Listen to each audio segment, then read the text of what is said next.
اللهم صل على محمد وعلى آل محمد كما صليت على إبراهيم وعلى آل إبراهيم إنك حميد مجيد. اللهم بارك على محمد وعلى آل محمد كما باركت على إبراهيم وعلى آل إبراهيم إنك حميد مجيد. أعوذ بالله من الشيطان الرجيم.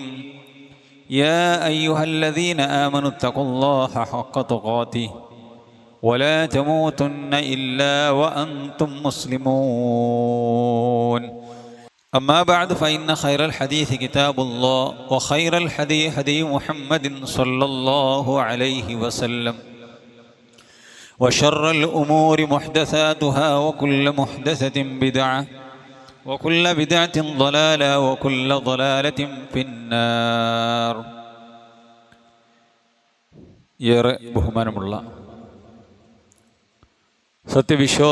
സത്യവിശ്വാസിനികളെ, നമ്മെ ഏവരെയും സൃഷ്ടിച്ചു പരിപാലിക്കുന്ന അല്ലാഹു സുബ്ഹാനഹു വ തആലയുടെ വിധിവിലക്കുകൾ ജീവിതത്തിൻ്റെ എല്ലാ മേഖലകളിലും പാലിച്ചു പുലർത്തി തഖ്വയോടുകൂടി ജീവിക്കണേ എന്ന് എല്ലാ ഓരോരുത്തരെയും ഉപദേശിക്കുകയാണ്, വസിയ്യത്ത് ചെയ്യുകയാണ്.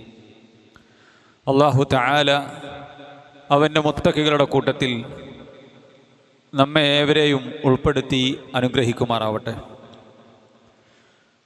മനുഷ്യൻ്റെ സ്വഭാവങ്ങളിൽപ്പെട്ടതാണ് അവന് സമ്പത്തിനോട് വലിയ ആഗ്രഹമുണ്ടാവുക എന്നുള്ളത്. തനിക്ക് സമ്പത്തുണ്ടാകുന്നതിനും തൻ്റെ ബിസിനസ്, തൻ്റെ സമ്പത്ത് ഒക്കെ വലുതാകണം എന്ന് ആഗ്രഹിക്കുന്നത് ഒരു തെറ്റായ കാര്യമല്ല. അതിന് ഹലാലായ മാർഗങ്ങളിലൂടെ താൻ ജോലി നോക്കുകയും അതേപോലെ തന്നെ കച്ചവടം നടത്തുകയൊക്കെ ചെയ്യുന്നത് നല്ല കാര്യം തന്നെയാണ് എന്നുള്ളത് നമുക്കെല്ലാവർക്കും അറിയാം. പക്ഷേ സമ്പത്തിനോടുള്ള അടങ്ങാത്ത ആർത്തി, ദുനിയാവിൽ ഒരു മനുഷ്യനെ അല്ലാഹു സുബ്ഹാനഹു വ തആല പടച്ചിട്ടുള്ളത് അവന് സമ്പത്ത് വാരിക്കൂട്ടാനാണ്. ഈ സമ്പത്ത് വാരിക്കൂട്ടുന്നതിൻ്റെ തിരക്കിൽ അല്ലാഹു സുബ്ഹാനഹു വ തആലക്ക് ഇഷ്ടപ്പെട്ട രീതിയിലാണോ തൻ്റെ സമ്പത്ത് തന്നിലേക്ക് വരുന്നത്, അല്ലെങ്കിൽ നാളെ പിറ്റേന്ന് പരലോകത്ത് മറുപടി പറയാൻ കുഴങ്ങുന്ന രീതിയിലാണോ എന്നുള്ളത് ചിന്തിക്കാത്ത അവസ്ഥ. എങ്ങനെയെങ്കിലും പൈസ ഉണ്ടാക്കണം. അതേപോലെ തന്നെ ഹറാമും ഹലാലും നോക്കേണ്ടതില്ല. ആളുകളെ പറ്റിക്കുന്നതോ കൊള്ളലാഭം എടുക്കുന്നതോ അതേപോലെ തന്നെ പലിശ വാങ്ങുന്നതോ കൈക്കൂലി വാങ്ങുന്നതോ ഒന്നും പ്രശ്നമല്ലാത്ത സമ്പത്തിനോടുള്ള അങ്ങേയറ്റത്തെ ആർത്തി. ഈ ആർത്തി മനുഷ്യനെ രണ്ട് ലോകത്തും അപകടത്തിലേക്ക് എത്തിക്കും എന്നുള്ളതിൽ യാതൊരു സംശയവുമില്ല. റസൂലുള്ളാഹി സ്വല്ലല്ലാഹു അലൈഹി വസല്ലം പറയുകയുണ്ടായി, മനുഷ്യന്റെ ആർത്തിയെക്കുറിച്ച് പറഞ്ഞ കൂട്ടത്തിൽ, ലൗ അന്ന ലിബ്നി ആദം വാദിയൻ മിൻ ദഹബിൻ അഹബ്ബ അൻ യകൂന ലഹു വാദിയാൻ. ഒരു മനുഷ്യൻ, ആദമിന്റെ മകന് സ്വർണത്തിന്റെ 2 മലകൾ ഉണ്ട് എന്ന് വെക്കുക.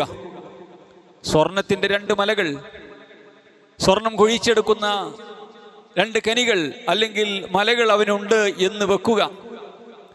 അങ്ങനെയാണെങ്കിൽ മൂന്നാമതായി കൊണ്ട് അവൻ ഒന്നുകൂടി ഉണ്ടാകാൻ വേണ്ടി അവൻ ആഗ്രഹിക്കുന്നു. അഥവാ 2 സ്വർണത്തിന്റെ മലകൾ ഉണ്ടെങ്കിലും മൂന്നാമതുണ്ടാകാൻ അവൻ ആഗ്രഹിക്കുന്നു. എന്നിട്ട് റസൂലുള്ളാഹി പറഞ്ഞു, വലൻ യംല അഫാഹു ഇല്ല തുറാബ്.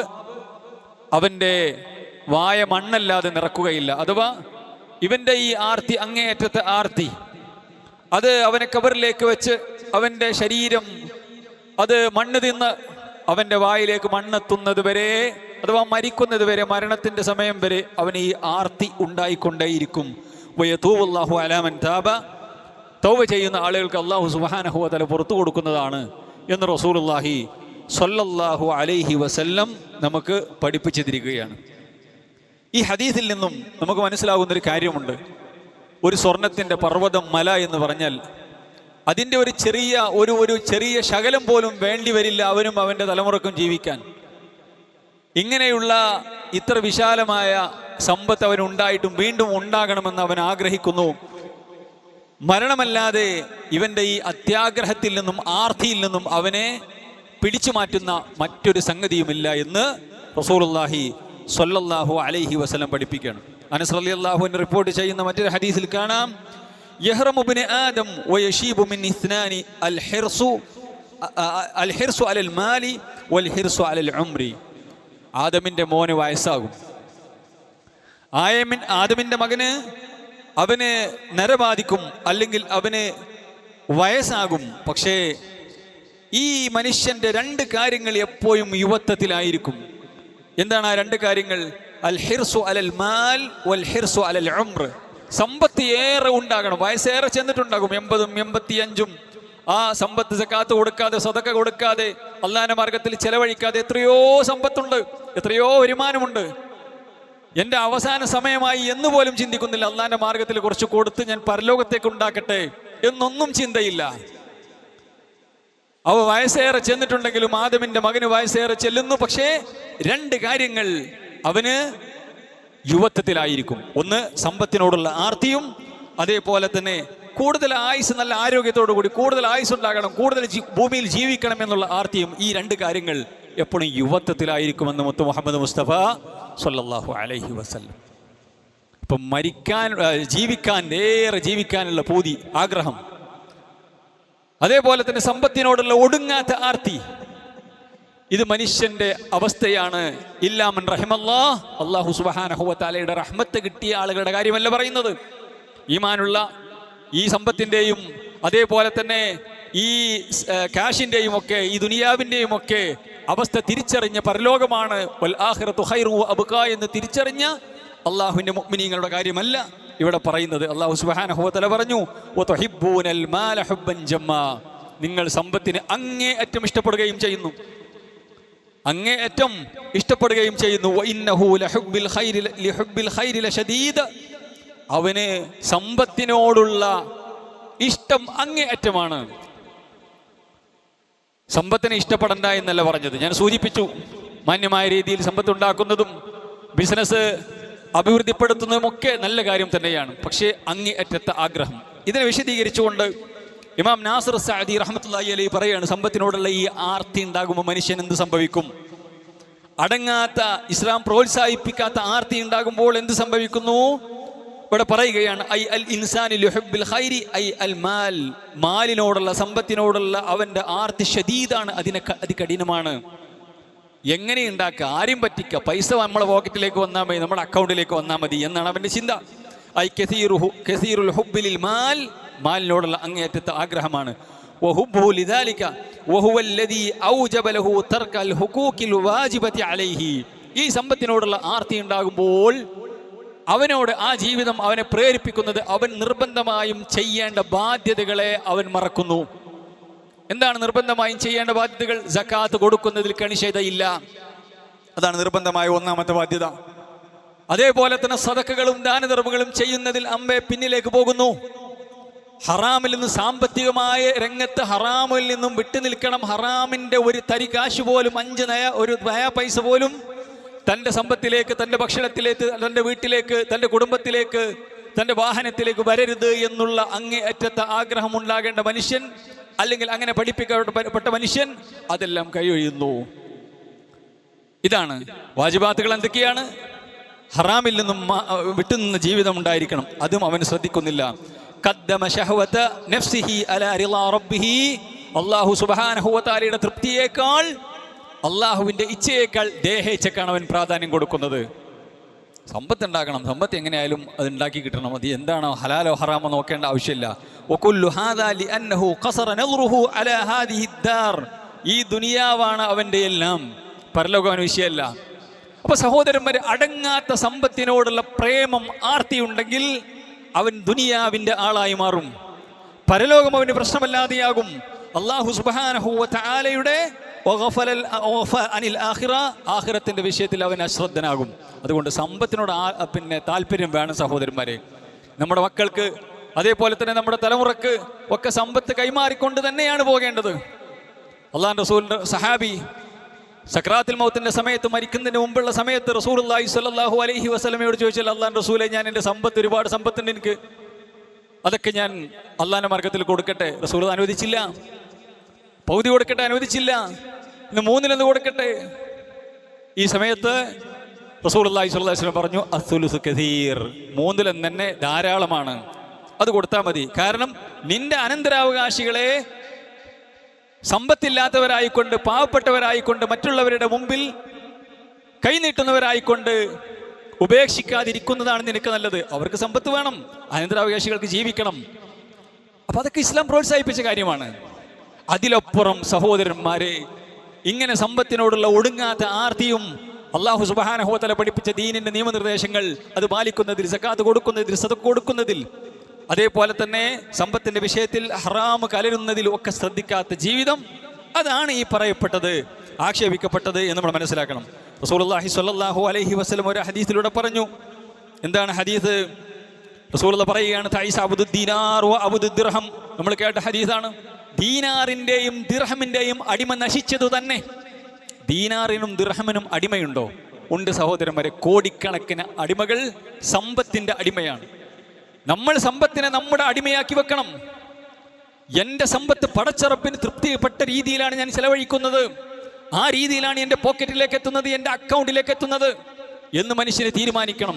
അള്ളാഹുവിന് ഇഷ്ടപ്പെട്ട സദഖകൾ കൊടുക്കാൻ, ദാനധർമ്മങ്ങൾ കൊടുക്കാൻ, കണ്ണീരൊപ്പാനുള്ള പ്രവർത്തനങ്ങളിൽ കൊടുക്കാൻ ഞാൻ മുൻപന്തിയിലാണ്. കാരണം എന്ത്? ഞാനാണ് എൻ്റെ സമ്പത്തിനെ നിയന്ത്രിക്കുന്നത്, സമ്പത്ത് എന്നെ അല്ല നിയന്ത്രിക്കുന്നത്. എന്നാൽ സമ്പത്ത് നിയന്ത്രിക്കുന്ന ആളുകളുണ്ട്, സമ്പത്ത് അവരെ നിയന്ത്രിക്കുന്നു. വല്ലാത്ത ഹദീസാണ് സഹോദരന്മാരെ. ദീനാറിന്റെയും ദിർഹമിന്റെയും അടിമകൾ നശിക്കട്ടെ. എന്തേ? ജീവിതം തന്നെ പൈസ ഉണ്ടാക്കാനാ. ആരും പറ്റിക്കും, ഉടപ്പുറപ്പുകളെ പറ്റിക്കും. സ്വന്തം പങ്ങളുടെയും ജ്യേഷ്ഠന്റെയും അനിയന്റെയും ഉമ്മയുടെയൊക്കെ സമ്പത്ത് കൈക്കലാക്കുകയാണ്. ഏറ്റവും നല്ല കണ്ണായ ഭൂമി വാപ്പ മരിച്ചതിന് ശേഷം, ഉമ്മ മരിച്ചതിന് ശേഷം ഓഹരി വെക്കുന്ന സമയത്ത് ഏറ്റവും നല്ലത് എനിക്ക് കിട്ടണം. ആരെ പറ്റിച്ചാലും വേണ്ടിയില്ല, ആരെ ചതിച്ചാലും വേണ്ടിയില്ല, എനിക്ക് സമ്പത്ത് കിട്ടണം. ഈ അവസ്ഥാവിശേഷം. എന്നിട്ട് റസൂലുള്ളാഹി സ്വല്ലല്ലാഹു അലൈഹി വസല്ലം പറഞ്ഞു, ഇല്ലം യുഅത ഇൻ ഉഅതിയ റളിയ വ ഇല്ലം യുഅത സഖിത. എന്തെങ്കിലൊക്കെ ദുനിയാവിന്റെ അപ്പക്കഷ്ടം ലാഭം കിട്ടിയ വലിയ സന്തോഷ, കിട്ടാഞ്ഞാലോ അങ്ങേയറ്റത്തെ നിരാശയാണ്. വിചാരിച്ച പോലെ ബിസിനസ് റെഡിയായില്ല, അല്ലെങ്കിൽ വിചാരിച്ച ലാഭം കിട്ടിയില്ല, ഭയങ്കര നിരാശ, എല്ലാം നഷ്ടപ്പെട്ട, സ്വർഗം നഷ്ടപ്പെട്ട പോലെയാണ്. വല്ലാത്ത നിരാശ. കാരണം അവന് പരലോകം പ്രശ്നമല്ല, ദുനിയാവാണ് അവന്റെ സ്വർഗം. എന്നിട്ട് റസൂലുള്ളാഹി പറയും, തൈസ വൻ തകസ വൈദാ ശീക ഫലൻ തകശ. അവൻ നശിക്കട്ടെ. അവന് ദുനിയാവിൽ എന്തെങ്കിലും ഒരു ബുദ്ധിമുട്ടുണ്ടായിട്ടുണ്ടെങ്കിൽ ആ ബുദ്ധിമുട്ട് നീക്കാൻ പറ്റാതിരിക്കട്ടെ. അഥവാ ഒരു മുള്ളു കുത്തിയാലെന്ന് റസൂലുള്ളാഹി പറയുക, അഥവാ ഒരു മുള്ള അവന് കുത്തിയിട്ടുണ്ടെങ്കിൽ അത് എടുക്കാൻ പറ്റാത്ത അവസ്ഥയാകട്ടെ. പണ്ഡിതന്മാർ പറഞ്ഞു, ദുനിയാവിൽ ചെറിയൊരു വിപത്ത് പോലും അവന് ബാധിച്ചാൽ അവന് പരിഹരിക്കാൻ പറ്റാത്ത അവസ്ഥ ഉണ്ടാകട്ടെ. ഓനാ മുള്ള് എന്ന് പറഞ്ഞ എന്താ സഹോദരന്മാര്? പണ്ഡിതന്മാർ പറയുന്നത് അഥവാ ചെറിയത് പോലും അവന് എടുക്കാൻ പറ്റരുത്. അപ്പോൾ വലുത് ഏതായാലും പറ്റരുത്. അവന് ദുനിയാവിന്റെ ആളാ, ദുനിയാവ് സേഫാക്കലാണ് അവന്റെ രക്ഷ. അവന്റെ എയിം, അൾട്ടിമേറ്റ് എയിം എന്താ? ലക്ഷ്യം എന്താണ്? ദുനിയാവ് സേഫാക്കല. അതുകൊണ്ട് ഓൻ ബിസിനസ്സിൽ കൊടുങ്ങും, കുടുംബത്തിൽ കൊടുങ്ങും, മക്കളുടെ വിഷയത്തിൽ കൊടുങ്ങും, അതേപോലെ തന്നെ പാർട്ണർമാരുടെ അടുത്ത് കൊടുക്കും, ദുനിയാവിന്റെ രോഗങ്ങളിൽ കൊടുക്കും, പ്രയാസങ്ങളിൽ കൊടുക്കും. അവന് രക്ഷ കിട്ടാതിരിക്കട്ടെ എന്ന് മുത്തു മുഹമ്മദ് മുസ്തഫ സല്ലല്ലാഹു അലൈഹി വസല്ലം. ആര്? ദുനിയാവിന്റെ പൈസക്കും വേണ്ടി ജീവിക്കണം, വെറും പൈസ. ആരെ ചതിച്ചാലും ആരെ വഞ്ചിച്ചാലും ഒരു പ്രശ്നമില്ല. അതല്ല സഹോദരന്മാരെ മുസ്ലിം മുഅ്മിൻ. മുകളിലേക്ക് എടുത്തിട്ടുള്ള ശ്വാസം, വിട്ടിട്ടുള്ള ശ്വാസം ഒന്ന് അടിക്ക് എടുക്കാൻ കഴിഞ്ഞ നമ്മുടെ പരിപാടി എല്ലാം ഇവിടെ വിട്ടേച്ച് പോകും. കാറൂൻ എന്തേ കൊണ്ടുപോയ സഹോദരന്മാര്? ഫിറഔൻ എന്തേ കൊണ്ടുപോയോ? കം തറകൂ മിൻ ജന്നാതിൻ വഉയൂൻ.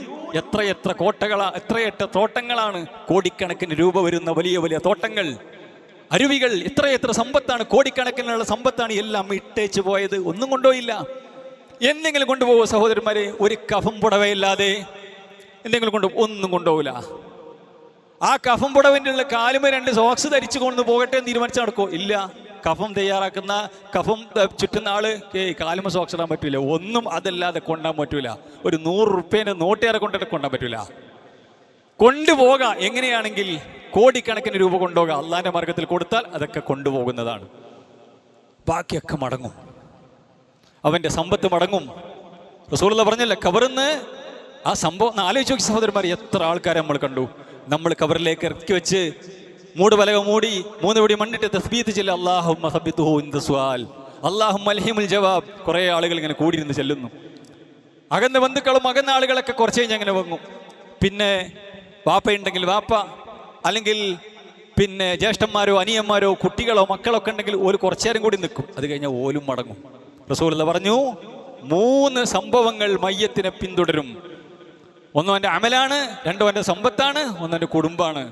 2 എണ്ണം മടങ്ങും. സമ്പത്തും മടങ്ങും, കുടുംബം മടങ്ങും. അടക്കൂല. എൻ്റെ പൊന്നാര വാപ്പയാണ്, എൻ്റെ പ്രിയപ്പെട്ട ഭാര്യയാണ്. പ്രിയ സഹോദരിമാരെ, ഒരാളും നിൽക്കൂല.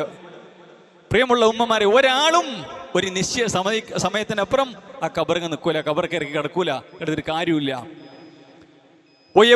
വാഹിദ്, ഒന്ന് ബാക്കിയാകും. അതേതാണ്? അമലാണ്. ഇത് അമലാക്കിയിട്ടുണ്ടെങ്കിൽ, ഈ സമ്പത്ത് അമലാക്കിയിട്ടുണ്ടെങ്കിൽ ആ സമ്പത്ത് പരലോകത്ത് ഉപകാരപ്പെടും, കബറിൽ ഉപകാരപ്പെടും. അള്ളാഹു അനുഗ്രഹിക്കുമാറാവട്ടെ. അപ്പൊ സമ്പത്ത് സഹോദരന്മാരെ, നമ്മൾ സമ്പത്തിനെ സൂക്ഷിച്ച് കൈകാര്യം ചെയ്യണം. അത് വരുന്നതും അത് പോകുന്നതുമെല്ലാം. അത് റസൂലുള്ളാഹി സ്വല്ലല്ലാഹു അലൈഹി വസല്ലമ പറഞ്ഞു. എന്നിട്ട് റസൂൽ നബി കരീം സല്ലല്ലാഹു അലൈഹി വസല്ലമ ഈ സമ്പത്താണ് എല്ലാം എന്ന സമ്പത്തിന്റെ അടിമയായി ജീവിച്ച മനുഷ്യനെ അവന് നാശമുണ്ടാകട്ടെ എന്ന് റസൂലുള്ളാഹി സ്വല്ലല്ലാഹു അലൈഹി വസല്ലമ ശപിക്കുകയും, എന്നിട്ട് പരലോകത്തെ വലുതായി കാണുകയും എന്നാൽ ദുനിയാവിൽ നല്ല നിലയ്ക്ക് ജീവിക്കുകയും ചെയ്ത മനുഷ്യനെ റസൂലുള്ളാഹി സ്വല്ലല്ലാഹു അലൈഹി വസല്ലം വല്ലാതെ പുകഴ്ത്തി പറയുകയും ചെയ്തു. സാധുവാണ്, വല്ലാതൊന്നുമില്ല, എന്ന പരലോകമാണ് ലക്ഷ്യം. അപ്പൊ നബി കരീം സല്ലല്ലാഹു അലൈഹി വസല്ലം പഠിപ്പിച്ചു തരുന്ന കാര്യമാണ്. അപ്പൊ സമ്പത്ത് നമ്മൾ നിയന്ത്രിക്കരുത്. അതേപോലെ തന്നെ നമ്മുടെ ബിസിനസ് നമ്മളെ നിയന്ത്രിക്കണം, നമ്മൾ അതിനെ നിയന്ത്രിക്കണം. എങ്ങനെ വരണം, എങ്ങനെ പോകണം എന്നുള്ളത് തീരുമാനിക്കണം. അതാണ് പ്രവാചകൻ സല്ലല്ലാഹു അലൈഹി വസല്ലമ ഇവിടെ പഠിപ്പിക്കുന്ന കാര്യം. അതുകൊണ്ട് സഹോദരന്മാരെ, നമ്മുടെ ജീവിതത്തിൽ ആരാധനകൾ കൊണ്ട് സമ്പുഷ്ടമാക്കുന്ന വിഷയത്തിൽ, അള്ളാഹ്ക്ക് ഇഷ്ടപ്പെട്ട ആരാധനകൾ ചെയ്യുന്നതിൽ സമ്പത്ത് നമുക്ക് വിലങ്ങ് തടിയാകരുത്. നിസ്കരിക്കാൻ നേരല്ല, എന്ത്? ബിസിനസിന്റെ തിരക്കാണ്. രാത്രി വളരെ വൈകുകയാണ്, അപ്പൊ സുബഹി നഷ്ടപ്പെടുകയാണ്. എന്ത്? തിരക്കാണ്. എന്നിട്ട് തിരക്കോടുകൂടി ഉണ്ടാക്കി സാധനം കൊണ്ടുപോകില്ല. സുബീസ്കേരെ കൊണ്ടുപോകുള്ളൂ, നിസ്കേരെ കൊണ്ടുപോകുള്ളൂ. അത് ഉണ്ടായിട്ടില്ല, അപ്പൊ കൊണ്ടുപോകണ്ടാവില്ല. അപ്പൊ വലിയ ഗൗരവമാണ് സഹോദരന്മാരെ, വലിയ ഗൗരവമാണ്. നമ്മൾ പോയത്തക്കാരാകാൻ പാടില്ല. എത്ര സമയമാണ് നമ്മൾ ജീവിക്കുക? ഏത് സമയത്താണ് പോകേണ്ടി വരിക? നമുക്ക് ഒരു ഗ്യാരണ്ടിയുമില്ല. ഈ സംസാരിക്കുമ്പോൾ എൻ്റെ ശബ്ദം കേൾക്കുന്ന എൻ്റെ മൈക്കിനും അതേപോലെ തന്നെ ഈ സൗണ്ട് ബോക്സിനും ഒരു ഗ്യാരണ്ടി ഉണ്ട്. ഈ സംസാരിക്കുന്ന എനിക്കൊരു ഗ്യാരണ്ടിയുമില്ല, കേൾക്കുന്ന നിങ്ങൾക്കോ ഒരു ഗ്യാരണ്ടിയുമില്ല. നമ്മൾ ഇട്ടിട്ടുള്ള ഡ്രസ്സിന് ഒരു പക്ഷേ ഗ്യാരണ്ടി ഉണ്ടാവും. പെട്ടെന്നൊന്നുപോലെ കുറച്ചൊക്കെ ലാസ്റ്റ് ചെയ്യും, കുറച്ച് നല്ല ശീലയാണെന്നൊക്കെ പറഞ്ഞാൽ തന്നിട്ടുണ്ടാവും. പക്ഷെ നമുക്ക് ഈ ചോദിക്കണേ നമുക്കോ ലാസ്റ്റ് ചെയ്യോ, ഇത് തിരക്കടില്ല, നല്ല ചെരുപ്പാണോ, നല്ല ഡ്രസ്സാണോ എന്ന് ചോദിക്കണേ നമുക്കോ, നമുക്ക് ആ ചോദിച്ച ചോദ്യം മുഴുവിപ്പിക്കാനുള്ള ഗ്യാരണ്ടി പോലും നമുക്കില്ല. അത് നമ്മൾ മനസ്സിലാക്കി ജീവിച്ചാൽ മതി. അത് നമ്മൾ മനസ്സിലാക്കി ജീവിച്ചാൽ മതി. അതുകൊണ്ട് സഹോദരന്മാരെ, പിന്നെ നമ്മുടെ ഈ സമ്പത്ത് നമ്മുടെ ഇബാദത്തിൽ നിന്നും നമ്മളെ തെറ്റിക്കാൻ പാടില്ല. ലൈംഗിക വിശുദ്ധി പാലിക്കുന്നത് വിഷയത്തിൽ സമ്പത്ത് തെറ്റിക്കാൻ പാടില്ല. അല്ലാഹു സുബ്ഹാനഹു വ തആലക്ക് ഇഷ്ടമില്ലാത്ത, പൊരുത്തമില്ലാത്ത ഹറാമായ ജീവിതം നയിക്കുന്ന വിഷയത്തിൽ നമ്മുടെ സമ്പത്ത് നമ്മളെ തെറ്റിക്കാൻ പാടില്ല. ദൂർത്ത് ജീവിതം നയിക്കുന്ന വിഷയത്തിൽ സമ്പത്ത് നമ്മളെ തെറ്റിക്കാൻ പാടില്ല. അതുകൊണ്ട് സഹോദരന്മാരെ, നമ്മുടെ ജോലിയിലും നമ്മുടെ കച്ചവടത്തിലും നമ്മുടെ അനന്തര സ്വത്ത് ഇതെടുക്കുന്നതൊക്കെ പടച്ചറപ്പ് സുബ്ഹാനഹു വ തആലക്ക് തൃപ്തിയുള്ള രീതിയിലാണോ നമ്മൾ ആലോചിക്കണം. ആരാൻ്റെ സ്വത്ത് നമ്മുടെ കയ്യിൽ വരുന്നുണ്ടോ എന്ന് നമ്മൾ ആലോചിക്കണം. ഒരു കച്ചവടക്കാരനാണെങ്കിൽ കൊള്ളലാഭമെടുത്ത് ആളുകളെ പറ്റിച്ച് റസൂലുള്ളാഹി സ്വല്ലല്ലാഹു അലൈഹി വസല്ലം പ്രത്യേകം പറഞ്ഞിട്ടുള്ള കാര്യമാണ്. അതേപോലെ തന്നെ ഒരു ഗവൺമെന്റ് ജീവനക്കാരനാണെങ്കിൽ, അല്ലെങ്കിൽ കൈക്കൂലി വാങ്ങാൻ പറ്റിയ ഒരിടത്തിൽ ജോലി നോക്കുന്ന ആളാണെങ്കിൽ, ഒരു കൈക്കൂലി ഇനത്തിൽ ഒരു നയാ പൈസ എൻ്റെ ജീവിതത്തിലേക്ക് വരുന്നുണ്ടോ, എൻ്റെ കുടുംബത്തിലേക്ക് വരുന്നുണ്ടോ നോക്കേണ്ടതുണ്ട്. അപ്പൊ നബി കരീം സല്ലല്ലാഹു അലൈഹി വസല്ലം പഠിപ്പിച്ചിട്ടുള്ള കാര്യമാണത്. റസൂലുള്ളാഹി സ്വല്ലല്ലാഹു അലൈഹി വസല്ലം പറഞ്ഞു, ഇന്ന ലികുല്ലി ഉമ്മത്തിൻ ഫിത്ന, എല്ലാ ഉമ്മത്തിനും അല്ലാഹു സുബ്ഹാനഹു വ തആല വമ്പിച്ചൊരു കുഴപ്പം കൊടുത്തിരുന്നു, ഒരു പരീക്ഷണം. എൻ്റെ ഉമ്മത്തിലുള്ള പരീക്ഷണം എന്താ? ഫിത്നത്തു ഉമ്മത്തി അൽമാൽ, എൻ്റെ ഉമ്മത്തിന്റെ പരീക്ഷണം അത് സമ്പത്താണ്. അതിൽ നമ്മൾ കുടുങ്ങാൻ പാടില്ല സഹോദരന്മാരെ. ഇത്ര കൃത്യമായ ആയത്തും ഹദീസും കേട്ട് ഖുതുബ കേൾക്കുന്ന, വഅദ് കേൾക്കുന്ന ഞാനും കേൾക്കുന്ന നിങ്ങളും ഈ ഫിത്നയിൽ അകപ്പെടാൻ പാടില്ല. സമ്പത്ത് നമ്മളെ നിയന്ത്രിക്കുന്ന അവസ്ഥ വിശേഷം ഉണ്ടാകാൻ പാടില്ല. അതുകൊണ്ട് തന്നെ തിന്നുന്നത് ഹലാലായിരിക്കണം. ആരാനെ പറ്റിച്ച് തിന്നിട്ടുണ്ടെങ്കിൽ, നമ്മുടെ കുടുംബത്തെ തീറ്റിയിട്ടുണ്ടെങ്കിൽ, പലിശ വാങ്ങി, കോഴ വാങ്ങി, അതേപോലെ തന്നെ കൈക്കൂലി വാങ്ങി, കൊള്ളലാഭമെടുത്ത് പറ്റിച്ച് ഒക്കെ നമ്മൾ തിന്നു, നമ്മളെ കുട്ടികളെ തീറ്റിച്ചു, നമ്മളെ മാതാപിതാക്കളെ തീറ്റിച്ചാൽ അല്ലാഹു സുബ്ഹാനഹു വ തആല പ്രാർത്ഥന സ്വീകരിക്കുകയില്ല.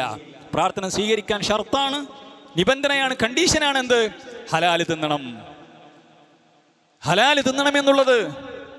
അള്ളാഹുവിന്റെ പ്രവാചകൻ അള്ളാഹു സുബ്ഹാനഹു വ തആല പ്രവാചകന്മാരോട് പറഞ്ഞു, യാ അയ്യുഹർ റസൂൽ, പ്രവാചകന്മാരെ, കുലൂ മിനത് ത്വയ്യിബാതി, നിങ്ങൾ നല്ലത് തിന്നണം, ഹലാലായ സമ്പാദ്യത്തിൽ നിന്നും തിന്നണം.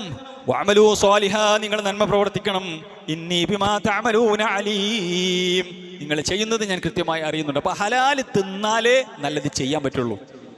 എന്ത് ചെയ്യണം? ഹലാല് തിന്നണം സഹോദരന്മാരെ. നമ്മളെ മക്കളെ കൊണ്ട് ഹലാല് തീറ്റിക്കണം. മക്കള് വൃത്തികെട്ട് തോന്നിവാസികളായി ആണും പെണ്ണും പിന്നെ വ്യത്യാസമില്ലാതെ നടക്കുന്നുണ്ടെങ്കിൽ, നമ്മൾ പറയുന്നത് കേൾക്കുന്നില്ലെങ്കിൽ, അവർ തിന്നുന്ന എന്താ, അവരെ തീറ്റിക്കുന്ന എന്താണ് നമ്മൾ നോക്കണം. അവർ കുറ്റക്കാരല്ല, നമ്മളാണ് കുറ്റക്കാർ. അത് നമ്മൾ ശ്രദ്ധിക്കേണ്ടത്. ഹലാല് തിന്നണം. അതുകൊണ്ട് തന്നെ അവിഹിതമായ ഒരു സമ്പാദ്യം നമുക്ക് ഉണ്ടാകാൻ പാടില്ല. ബാങ്കുമായി ബന്ധപ്പെട്ട പ്രവർത്തനം ഉണ്ടാകാൻ പാടില്ല. നല്ല ബിൽഡിംഗ് എടുത്ത് ബാങ്കിന് വാടക കൊടുക്കുക പറ്റൂല, ഹറാമാണ്. ബാങ്കും അതേപോലെ തന്നെ പലിശയും ഇതുമായി ബന്ധപ്പെട്ട് ജോലി ചെയ്യുക ഹറാമാണ്. റസൂലുള്ളാഹി സ്വല്ലല്ലാഹു അലൈഹി വസല്ലം വ്യക്തമായി പഠിപ്പിച്ചിട്ടുള്ള കാര്യമാണ്. പലിശ എന്നുള്ളത് 7 മഹാപാപത്തിൽ എണ്ണി റസൂലുള്ള പഠിപ്പിച്ച കാര്യമാണ്. പലിശ വാങ്ങുന്നവനും കൊടുക്കുന്നവനും എഴുതി വെക്കുന്നതിനും സാക്ഷി നിൽക്കുന്നവനും വക്കീലാകുന്നവനും എല്ലാവരും ആ പാപത്തിന് അർഹരാണ് എന്ന് റസൂലുള്ളാഹി സ്വല്ലല്ലാഹു അലൈഹി വസല്ലമ പഠിപ്പിക്കുകയുണ്ടായി. നോക്കൂ നിങ്ങൾ, നബി കരീം സ്വല്ലല്ലാഹു അലൈഹി വസല്ലമ പഠിപ്പിച്ചൊരു ഹദീസ്. എന്താണ് ഹദീസ്? അയ്യുഹന്നാസ്, റസൂലുള്ള വിളിക്കുകയുണ്ടായി, ജനങ്ങളെ, ഇന്നല്ലാഹ ത്വയ്യിബുൻ, അല്ലാഹു സുബ്ഹാനഹു വ തആല ത്വയ്യിബാൻ, ഏറ്റവും സംശുദ്ധനാണ് റബ്ബ് സുബ്ഹാനഹു വ തആല, ലാ യഖ്ബലു ഇല്ലാ ത്വയ്യിബ. അതുകൊണ്ട് തന്നെ ത്വയ്യിബ ഇത് മാത്രമേ അല്ലാഹു സ്വീകരിക്കുകയുള്ളൂ. ആളുകളെ പറ്റിച്ച് ഹറാമായ സമ്പത്ത് കൊണ്ട് തിന്ന് അതേപോലെ തന്നെ ഉടുത്ത് അതുമായിട്ടുള്ള ബന്ധപ്പെട്ടുള്ള കർമ്മങ്ങൾ ചെയ്താൽ അല്ലാഹു സുബ്ഹാനഹു വ തആല സ്വീകരിക്കുകയില്ല. ഇന്നല്ലാഹ അമറൽ മുഅ്മിനീന, മുഅ്മിനീങ്ങളായ ആളുകളോട് അല്ലാഹു കൽപ്പിച്ചു, ബിമാ അമറ ബിഹിൽ മുർസലീൻ, പ്രവാചകന്മാരോട് കൽപ്പിച്ചത് തന്നെയാണ് മുഅ്മിനീങ്ങളായ എന്നോട് നിങ്ങളോട് കൽപ്പിച്ചിട്ടുള്ളത്. എന്താ അല്ലാഹു മുർസലീങ്ങളോട് കൽപ്പിച്ചിട്ടുള്ളത്? പ്രവാചകന്മാരോട് അല്ലാഹു കൽപ്പിച്ചത് എന്താ? യാ അയ്യുഹർ റസൂൽ, റസൂലുമാരെ, പ്രവാചകന്മാരെ, കുലൂ മിനത് ത്വയ്യിബാത്ത്, നിങ്ങൾ നല്ലത് ഹലാലായത് തിന്നണേ. വഅമലൂ സ്വാലിഹാ, നിങ്ങൾ ഏറ്റവും നല്ല സൽക്കർമ്മങ്ങൾ ചെയ്യണേ. ഇന്നി ബിമാ തഅമലൂന അലീം, നിങ്ങൾ ചെയ്യുന്നത് ഞാൻ കൃത്യമായി അറിയുന്നുണ്ട്. ഇപ്പം നമ്മുടെ സമ്പത്ത് നമ്മളെടുത്തേ കണക്കില്ലാത്തുള്ളൂ, അള്ളാഹിന്റെ അടുത്ത് കൃത്യമായ കണക്കുണ്ട്. അല്ലാഹു സുബ്ഹാനഹു വ തആല അടുക്കൽ കൃത്യമായ കണക്കുണ്ട്. എത്രയാണത് ഹലാലുള്ളത്, ഹറാമുള്ളത്, സൂക്ഷ്മത പാലിച്ചത്, പാലിക്കാത്തതുള്ളത്. അല്ലാഹു സുബ്ഹാനഹു വ തആലയുടെ അടുക്കൽ കണക്കുണ്ട്. തുമ്മ ദക്കറ റജുല, എന്നിട്ട് അള്ളാഹിന്റെ പ്രവാചകൻ ഒരു മനുഷ്യനെ കുറിച്ച് പറയുകയാണ്. യുതീലു സഫറ, ദീർഘദൂരം യാത്ര ചെയ്യുന്നു. അശ്അത അഗ്ബറ യമുദ്ദു യദഹു ഇല സമാഇ യാ റബ്ബി യാ റബ്ബി. ഒരു മനുഷ്യൻ ഒരു മരുഭൂമിയിലൂടെ യാത്ര ചെയ്യുകയാണ്. ഏകാഗിയായിക്കൊണ്ട് യാത്ര ചെയ്യുകയാണ്. യാത്രയിലെ ക്ലേശങ്ങളേറെയുണ്ട്, ബുദ്ധിമുട്ടുകളേറെയുണ്ട്. അദ്ദേഹത്തിൻ്റെ ശരീരത്തിലൊക്കെ മണ്ണ് പറ്റിയിട്ടുണ്ട്, പൊടി വാറിയിട്ടുണ്ട്, അതേപോലെ തന്നെ തലമുടി ജടകുത്തിയിട്ടുണ്ട്. എന്നിട്ട് പടച്ചറബ് സുബ്ഹാനഹു വ തആലയിലേക്ക് കൈ ഉയർത്തിക്കൊണ്ട്, പടച്ചറബേ, എൻ്റെ പ്രയാസങ്ങൾ നീക്കണേ. അയാളുടെ പ്രയാസങ്ങളും ബുദ്ധിമുട്ടുകളൊക്കെ പറയുകയാണ്. ഈ സമയത്ത് അല്ലാഹു സുബ്ഹാനഹു വ തആല പറയുന്നു, മത്അമുഹു ഹറാം, അവൻ തിന്നത് ഹറാമാണ്. വമശ്റൂഹു ഹറാം, അവൻ കുടിച്ചത് ഹറാമാണ്. തിന്നതും കുടിച്ചതും ഹറാമാണ്. വമൽബസുഹു ഹറാം വഗുദിയ ബിൽ ഹറാം, അവൻ ഉടുത്തത് ഹറാമാണ്. ആരാനെ പറ്റിച്ചുണ്ടാക്കിയ കാശുകൊണ്ടാണ്, പലിശ വാങ്ങിയിട്ടാണ്, കൊള്ളലാഭം എടുത്തിട്ടാണ്, അതേപോലെ ചതിപ്രയോഗത്തിലൂടെയാണ്, കൂടെ ബിസിനസ് ചെയ്യുന്ന ആളുകളെ ചതിച്ചിട്ടാണ്, ഷെയർ ഹോൾഡേഴ്സിനെ ചതിച്ചിട്ടാണ്, പലിശയുമായി ബന്ധപ്പെട്ടുള്ള പ്രവർത്തനം ചെയ്തിട്ടാണ്.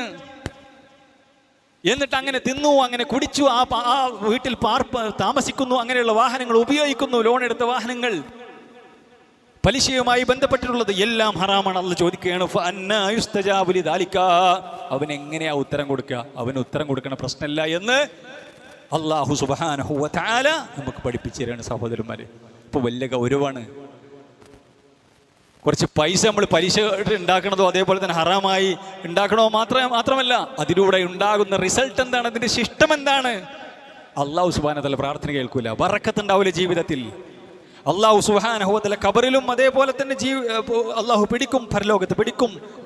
നരകമാണ് അവരുടെ സമ്പാദ്യം. അവർ നിറക്കുന്നത് ആരാന്റെ സമ്പത്ത് കൊണ്ട് നിറക്കുന്നത്? അവർ നരകത്തീയല്ലാതെ മറ്റൊന്നും നിറക്കുന്നില്ല. റസൂലുള്ളാഹി സ്വല്ലല്ലാഹു അലൈഹി വസല്ലം പറഞ്ഞു, യഅതി അലന്നാസി സമാൻ, മനുഷ്യന്മാർക്ക് ഒരു ദിവസം വരാനുണ്ട്, കുറച്ച് കാലം വരാനുണ്ട്. ലാ യുബാലിൽ മർഉ മാ അഖദ മിൻഹും അമിൻ ഹലാലി അമിനിൽ ഹറാം. ഏതാ കാലഘട്ടം? അവസാന കാലഘട്ടമാണ് ഇന്നിൻ്റെ കാലഘട്ടം.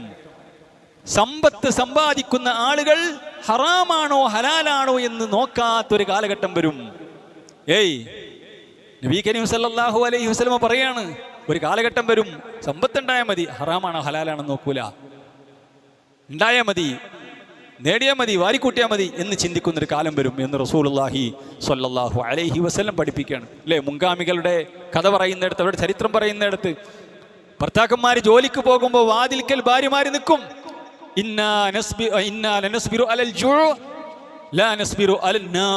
ഭർത്താവിനോട് പറയാണ്, രാവിലെ ജോലിക്ക് പോവുകയാണ്, വൈകുന്നേരം പൈസയുമായി തിരിച്ചു വരും, ഭക്ഷണ പദാർത്ഥങ്ങളുമായി തിരിച്ചു വരും, തങ്ങൾക്കും തങ്ങളുടെ മക്കൾക്കും തിന്നാനുള്ളത്, മാതാപിതാക്കൾക്ക്, വയസ്സായ മാതാപിതാക്കൾക്ക് തിന്നാനുള്ളത്. ഭാര്യ പറയാണ്, മുഅ്മിനത്തായ ഭാര്യ എന്താ പറയുന്നത്? പ്രിയപ്പെട്ട സഹോദരിമാരെ, ഉമ്മമാരെ, ഞങ്ങൾക്ക് വിശപ്പ് സഹിക്കാൻ കഴിയും, ഞങ്ങൾ പട്ടിണി ഇടുന്നോളാം, പ്രിയപ്പെട്ട പ്രീതമാ, ഞങ്ങൾ പട്ടിണി ഇടുന്നോളാ, ഞങ്ങൾ ഉള്ളത് കൊണ്ട് തിന്നോളാ, വെള്ളം കുടിച്ച് ജീവിച്ചോളാ, പക്ഷേ പട്ടിണി ഞങ്ങൾക്ക് സഹിക്കാൻ കഴിയും. ലാ നസ്ബിറു അലന്നാർ, നരകം ക്ഷമിക്കാൻ ഞങ്ങൾക്ക് സാധിക്കുകയില്ല. മക്കൾ ജോലിക്ക് പോകുമ്പോൾ, ഭർത്താക്കന്മാർ ജോലിക്ക് പോകുമ്പോൾ, പിതാക്കന്മാർ ജോലിക്ക് പോകുമ്പോൾ മുഅ്മിനത്തുകളായ പെണ്ണുങ്ങൾ വാതിൽക്കൽ നിന്ന് പറയുന്ന വാക്കുകളാണ് ചരിത്രം ഇവിടെ കുറിച്ചു വെച്ചിട്ടുള്ളത്. വല്ലാത്ത വാക്കാണ്. നരകം ക്ഷമിക്കാൻ ഞങ്ങൾക്കാവൂല, പട്ടിണി ഞങ്ങൾ സഹിച്ചോളാം. അതുകൊണ്ട് സഹോദരന്മാരെ, സമ്പത്തിന്റെ വിഷയത്തിൽ വിശുദ്ധ ഖുർആനും ഹദീസും എന്തെല്ലാം നിർദ്ദേശങ്ങളാണ് നൽകിയിട്ടുള്ളത്. സമ്പത്താണ് എല്ലാം. സമ്പത്തിന്റെ അടിമകളായി ജീവിച്ചാൽ ദുനിയാവും ആഖിറവും നഷ്ടപ്പെടും, ജീവിതത്തിൽ ബറക്കത്ത് ഉണ്ടാവില്ല, മക്കൾ ക്ലിയർ ആവില്ല, കുടുംബം നന്നാവില്ല, സമാധാനം നഷ്ടപ്പെടും, അബദ്ധ സഞ്ചാരത്തിൽ ഏർപ്പെടും. അല്ലാഹു സുബ്ഹാനഹു വ തആല വിശുദ്ധ ഖുർആൻ പഠിപ്പിച്ച പോലെ മുർസലീങ്ങളോട്, പ്രവാചകന്മാരോട് അല്ലാഹു പറഞ്ഞത്, മുഅ്മിനീങ്ങളോട് പറഞ്ഞത്, അത് കേട്ട് അതിനനുസരിച്ച് ജീവിക്കാൻ, സമ്പത്തിനെ ക്രയവിക്രയം ചെയ്യാനുള്ള തൗഫീഖ്, മഹാഭാഗ്യം അല്ലാഹു നമുക്കെല്ലാവർക്കും നൽകി അനുഗ്രഹിക്കുമാറാവട്ടെ. ഇന്നൽ ഹംദലില്ലാഹ് വസ്സലാത്തു വസ്സലാമു അലാ റസൂലിൽ അമീൻ വഅലാ ആലിഹി വസഹ്ബിഹി വസല്ലമ തസ്ലീമൻ കസീറ. ഒരിക്കൽ കൂടി റബ്ബിൻ്റെ നിയമനിർദ്ദേശങ്ങൾ ജീവിതത്തിൽ പാലിക്കണേ എന്ന് ഓരോരുത്തരെയും ഉപദേശിക്കുകയാണ്, വസിയ്യത്ത് ചെയ്യുകയാണ്. സമ്പത്ത് വിശുദ്ധമാക്കുക എന്നുള്ളതാണ് നമ്മൾ സംസാരിച്ചു വരുന്നത്. നബി കരീം സല്ലല്ലാഹു അലൈഹി വസല്ലമയുടെ ഒരു ഹദീസ്, ആ ഹദീസ് ഈ വിഷയത്തിലേക്ക് ചേർത്ത് വെക്കുന്നത് നന്നായിരിക്കും. ഹദീസ് റിപ്പോർട്ട് ചെയ്യുന്ന സഹാബി പറയുകയാണ്, ഖാമ ഫീന നബി സല്ലല്ലാഹു അലൈഹി വസല്ലം, റസൂലുള്ളാഹി സ്വല്ലല്ലാഹു അലൈഹി വസല്ലം ഇതുപോലെ മിമ്പറിൽ അല്ലെങ്കിൽ ഞങ്ങളുടെ മുമ്പിൽ വന്നു നിന്നു, ഞങ്ങൾക്ക് ഉപദേശം തരാനായിട്ട്. ഫദക്കറൽ ഗുലൂല, വഞ്ചനയെ, സമ്പത്ത്, ആരാൻ്റെ സമ്പത്ത് അത് കൈക്കലാക്കുന്ന ഹറാമായ രീതിയെക്കുറിച്ച് റസൂലുള്ള പറഞ്ഞു. എങ്ങനെയാണ് ഒരാളുടെ സമ്പത്ത് നമ്മളിലേക്ക് വരിക? ഒന്നല്ല പറഞ്ഞു, തിജാറത്തിൻ അൻ തറാദിൻ മിൻകും, നിങ്ങൾക്ക് പരസ്പരം ഇഷ്ടപ്പെട്ട കച്ചവടം, രണ്ടാൾക്കും, വാങ്ങുന്ന ആൾക്കും വിൽക്കുന്ന ആൾക്കും പൊരുത്തുള്ള കച്ചവടം. അങ്ങനെയാണ് ഒരാളുടെ സമ്പത്ത് ഒരാളുടെ കൈക്കിൽ വരിക, ഒരു രീതി. രണ്ടാമത്തെ രീതി എന്താണ്? രണ്ടാമത്തെ രീതി അത് അനന്തരാവകാശ സ്വത്തായി കിട്ടും. മൂന്നാമത്തെ രീതി എന്താണ്? മൂന്നാമത്തെ രീതി ഒരാൾ ഹദിയ കൊടുക്കും. ഇങ്ങനെയുള്ള ദീന് പഠിപ്പിച്ചിട്ടുള്ള എന്തെല്ലാം ഹലാലായ രീതിയുണ്ടോ അതല്ലാത്ത രീതിയിൽ വഞ്ചന കാണിച്ച് ചതിച്ച് സമ്പത്ത് കൈകാര്യം ചെയ്ത ആളുകളെ കുറിച്ച് പറയുകയും റസൂലുള്ള അതിന്റെ ഗൗരവം സൂചിപ്പിച്ചു. എന്നിട്ടെന്തോ റസൂലുള്ള പറയുകയാണ്, ഖിയാമത്ത് നാളിൽ ഞാൻ നിങ്ങളെ ഒരാളെയും കാണാതിരിക്കട്ടെ. ഒരു മനുഷ്യൻ ഖിയാമത്ത് നാളിൽ വരികയാണ്, സമ്പത്തിന്റെ വിഷയത്തിൽ നിഷ്ഠ പുലർത്താതെ കൊള്ളലാഭം ഉണ്ടാക്കിയ അല്ലെങ്കിൽ ഹറാമായ സമ്പാദ്യമുണ്ടാക്കിയ ആളുകൾ പരലോകത്ത് വരുന്ന രംഗമാണ്.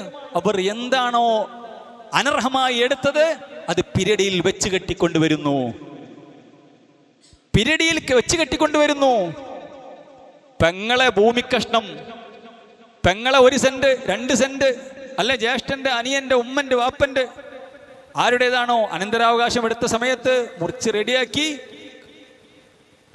അവറ്റകൾ പാവങ്ങളായതുകൊണ്ട് സംസാരിച്ച് നിൽക്കാൻ കഴിയാത്തതുകൊണ്ട് അന്ന് വലിച്ചുണ്ടാക്കിയതാ, ഏറ്റി വരികയാണ്.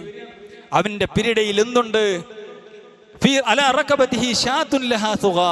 അവന്റെ പിരടയിൽ ഒരാടുണ്ട്, ആടുണ്ട്. അപ്പൊ എന്താ? ഈ ആടിനെ പറ്റിച്ചെടുത്തതാണ്. ഈ ആടിനെ പറ്റിച്ചെടുത്തതാണ്, ഹലാലായതല്ല. എന്നിട്ട് ആ ആടിങ്ങനെ കരയുന്നുണ്ട്, ലഹാ സുഖ, അത് ഒച്ചയിടുന്നുണ്ട്.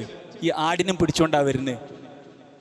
മറ്റൊരുത്തം വരുന്നു, റസൂൽ പറയുന്ന അലാറക്കബത്തി ഫറസുൻ, അവന്റെ പിരടയിൽ കുതിരയുണ്ട്, അത് ഒച്ചയുണ്ടാക്കുന്നുണ്ട്. ലഹൂസ് അംഹസത്തുൻ യഖൂലു യാ റസൂലല്ലാഹ്. എന്നിട്ട് ഈ മനുഷ്യന്മാർ ഒന്ന് പറയുകയാണ്, അഗ്നി, പടച്ചോനെ, അള്ളാന്റെ പ്രവാചകരെ, ഞങ്ങളെ ഈ പ്രശ്നത്തിൽ നിന്നും, ഞങ്ങൾ ചെയ്തിട്ടുള്ള ഈ ചതിയുടെ, വഞ്ചനയുടെ ഭീകരമായ അവസ്ഥ ഞങ്ങൾ അനുഭവിക്കാനിരിക്കുകയാണ്. അതുകൊണ്ട് റസൂലെ, താങ്കളൊന്ന് ശഫാഅത്ത് നടത്തൂ, ഞങ്ങൾക്ക് വേണ്ടിയിട്ടൊന്ന് പറയൂ എന്ന് റസൂലുള്ളാഹി സ്വല്ലല്ലാഹു അലൈഹി വസല്ലമയോട് കെഞ്ചുകയാണ്. ഫഅഖൂൽ, അപ്പോൾ ഞാൻ ആ മനുഷ്യന്മാരോട് പറയും, ലാ അംലികു ലക ശൈആ, നിനക്കൊന്നും ചെയ്തു തരാൻ എനിക്ക് സാധിക്കുകയില്ല. വഖദ് അബ്ലഗ്തുക, ഞാൻ നിന്നോട് പറഞ്ഞിരുന്നല്ലോ, റസൂലുള്ളാഹിന്റെ ഹദീസുകൾ വന്നിരുന്നല്ലോ, അള്ളാഹിന്റെ ആയത്തുകൾ മുത്തനബി ഓതി തന്നിട്ടുണ്ടല്ലോ, എനിക്കും നിങ്ങൾക്കും. അല്ലേ? ആരാന്റെ സമ്പത്ത് തോളിൽ കയറ്റിക്കൊണ്ട് അതിന്റെ ഭാരം സഹിക്കവയ്യാതെ പീഡിപ്പിക്കപ്പെട്ട അവസ്ഥയിൽ പരലോകത്ത് വരികയും എന്നിട്ട് നരകത്തിലേക്ക് മുഖം കുത്തി വീഴുകയും ചെയ്യുന്ന അവസ്ഥയുണ്ടെന്ന് റസൂലുള്ളാഹി സ്വല്ലല്ലാഹു അലൈഹി വസല്ലം ഓതി തന്ന ആയത്തുകളും ഹദീസുകളും ഞാൻ നിങ്ങൾക്ക് പറഞ്ഞു തന്നിട്ടില്ലയോ എന്ന് റസൂലുള്ളാഹി ചോദിക്കുന്നു. അല്ലാഹ് ഓതി തന്നത്, അല്ലാഹ് പഠിപ്പിച്ചു തന്നത് ഞാൻ നിങ്ങൾക്ക് പറഞ്ഞു തന്നിട്ടുണ്ടല്ലോ. വഅലാ റകബതി ബഗീറുൻ ലഹു റുഗാ, മറ്റൊരു മനുഷ്യൻ വരുന്നു, അവന്റെ മുതുകത്ത് എന്താണുള്ളത്? ഒരു ഒട്ടകമാണുള്ളത്. യഖൂലു യാ റസൂലല്ലാഹ്, അല്ലാഹുവിന്റെ റസൂലേ, അഗ്നി, എന്നെ സഹായിക്കണം, എന്നെ സഹായിക്കണം, എനിക്ക് വേണ്ടി ശുപാർശ ചെയ്യണം. പടച്ച റബ്ബ് സുബ്ഹാനഹു വ തആലയുടെ ഇസ്തിഗ്ഫാർ നടത്തണം. അഖൂലു ലാ അംലികു ലക ശൈഅൻ ഖദ് അബ്ലഗ്തുക ഔ അലാ റകബതി റിഖാഉൻ തഖ്ഫികു ഫയഖൂലു യാ റസൂലല്ലാഹ് അഗ്നി ഫഅഖൂലു ലാ അംലികു ലക മിൻ ശൈഅ വഖദ് അബ്ലഗ്തുക. റസൂലുള്ളാഹി സ്വല്ലല്ലാഹു അലൈഹി വസല്ലം അഥവാ റസൂലുള്ളാഹിന്റെ കാലഘട്ടത്തിൽ ഉണ്ടായ വഞ്ചനയുടെ ഒരുപാട് കാര്യങ്ങൾ എണ്ണി പറഞ്ഞു. അല്ലേ? ആടിന്റെ കൃഷിക്കാരുണ്ട്, അതിന്റെ കച്ചവടക്കാരുണ്ട്, അങ്ങനെ സക്കാത്ത് കൊടുക്കുന്ന ആളുകളുണ്ട്, സക്കാത്തിന്റെ സമ്പത്തിൽ നിന്നും എടുത്തവർ. അവിടെയുള്ള മറ്റു പ്രധാനപ്പെട്ട ഒരു വാഹനമാണ് ഒട്ടകം, അല്ലെങ്കിൽ കുതിര, അല്ലെങ്കിൽ അടിമകൾ, അല്ലെങ്കിൽ പിന്നെ എന്താണോ റസൂലുള്ളാഹി സ്വല്ലല്ലാഹു അലൈഹി വസല്ലം പറഞ്ഞത്, അതൊക്കെ നമ്മുടെ ഭാഗത്തേക്ക്, നമ്മുടെ ഇന്നത്തെ വഞ്ചനയുടെ, നമ്മുടെ സമ്പത്ത് നമ്മൾ വഞ്ചിച്ചെടുത്തതും അതേപോലെ തന്നെ അപഹരിച്ചെടുത്തതും അനർഹമായി എടുത്തു നമ്മളൊന്ന് ആലോചിച്ച് നോക്കുക. അതൊക്കെ ആയിട്ട് മനുഷ്യൻ വരും. എന്നിട്ട് അതിന്റെ ഭീകരമായ അവസ്ഥ മനുഷ്യൻ ആസ്വദിക്കുമെന്ന് റസൂലുള്ളാഹി സ്വല്ലല്ലാഹു അലൈഹി വസല്ലം നമുക്ക് പഠിപ്പിച്ചു തരികയാണ് സഹോദരന്മാരെ. അതുകൊണ്ട് ഗൗരവമാണ് എന്നർത്ഥം.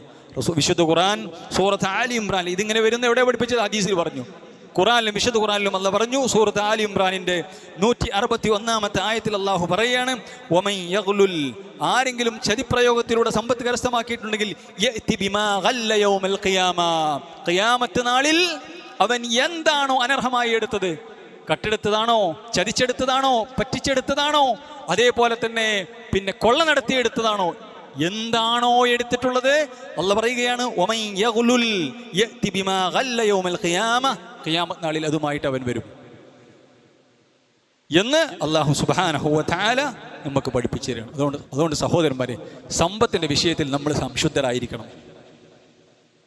എനിക്ക് പറയാൻ പറ്റണം, നിങ്ങൾക്ക് പറയാൻ പറ്റണം, എൻ്റെ സമ്പത്ത് അത് ശുദ്ധമാണ്, അത് നേടിയത് ശുദ്ധമാണ്, അത് കൊടുക്കുന്നത് ശുദ്ധമാണ്, അള്ളാഹ്ക്ക് പൊരുത്തപ്പെട്ടെടുത്താണ് ഞാൻ കൊടുക്കുന്നത്, അള്ളാഹിൻ്റെ മാർഗത്തിൽ എനിക്ക് കൊടുക്കാനുള്ള സക്കാത്ത് ഞാൻ പൂർണ്ണമായി കൊടുത്തിട്ടുണ്ട്. എന്തെങ്കിലും കൊടുത്താൽ പോരാ, കൃത്യമായിക്കൊണ്ട്. എൻ്റെ പ്രിയമുള്ള സഹോദരിമാരെ, നമ്മുടെ സമ്പത്ത് സ്വർണം 10 പവനുണ്ടെങ്കിൽ സക്കാത്ത് കൊടുക്കണം. അതേപോലെ തന്നെ നമ്മുടെ കയ്യിൽ വെള്ളി ഉണ്ടെങ്കിൽ സക്കാത്ത് കൊടുക്കണം. നമ്മുടെ സമ്പത്തിന്, നമ്മുടെ കയ്യിലുള്ള ക്യാഷിന് അതിന് സക്കാത്ത് കൊടുക്കണം. നമ്മളെ കച്ചവട വസ്തുക്കൾക്ക് സക്കാത്ത് കൊടുക്കണം.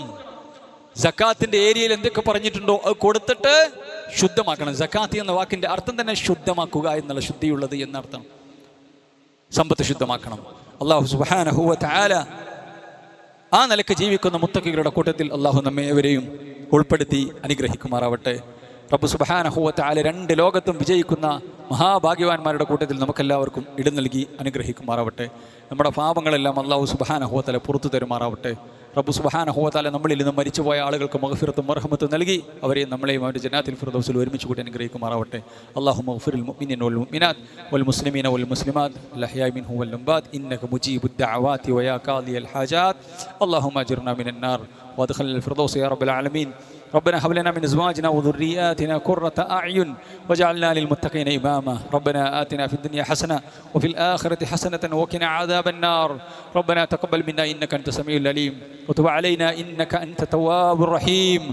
آمين برحمتك يا أرحم الراحمين. وصلى الله وسلم على خير خلقه محمد وعلى آله وصحبه وسلم تسليما كثيرا والحمد لله رب العالمين.